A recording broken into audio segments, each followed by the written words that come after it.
एक पिता अपनी 4 वर्षीय बेटी मिनी से बहुत प्रेम करता था। ऑफिस से लौटता और रोज उसके लिए तरह तरह से खिलौना और खाने पीने की चीज लाता था।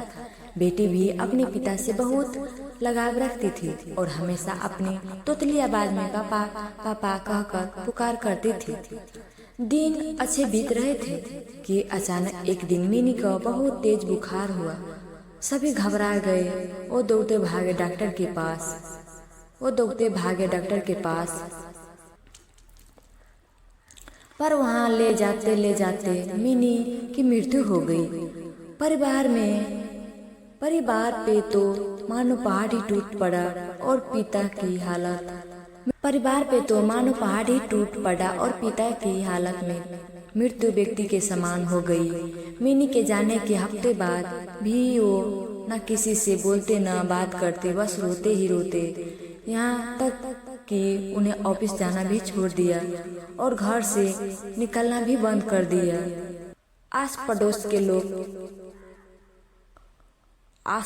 के लोग और नाते रिश्तेदार ने उन्हें समझाने की बहुत कोशिश की, पर वो किसी की ना सुनते। उनके मुख से बस एक ही शब्द निकलता, मिनी।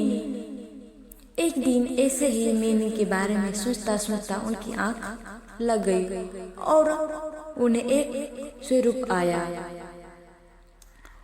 उन्हें देखा कि स्वरूप में सैकड़ों बच्चियां परी बन कर घूम रही है। सभी सफेद पोशाक के पहनते हुए है और हाथ में मोमबत्ती लेकर चल रही है। तभी उनमें मिनी भी दिखाई दी। उसे देखते ही पिता बोले, मिनी मेरी प्यारी बच्ची, सभी परियों की मोमबत्ती जल रही है पर तुम्हारी बुझी क्यों है? तुम नहीं लेती हो, तुम्हें इसे क्यों जला नहीं लेती हो? मिनी बोली, पापा मैं तो बार बार मोमबत्ती जलाती हूँ पर आप इतना रोते हैं कि आपके आंसू से मेरी मोमबत्ती बुझ जाती है। ये सुनते ही पिता की नींद टूट गई और उन्हें अपनी गलती का एहसास हो गया।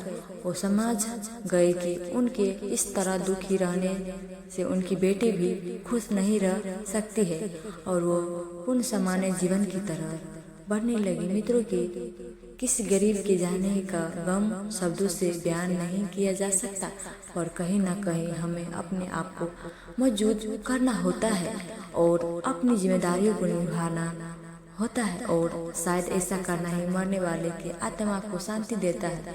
इसमें कोई सफेद सदेव नहीं किया। जो हमसे प्रेम करते हैं वो हमें खुशी देखना चाहते हैं अपने जाने बाद भी।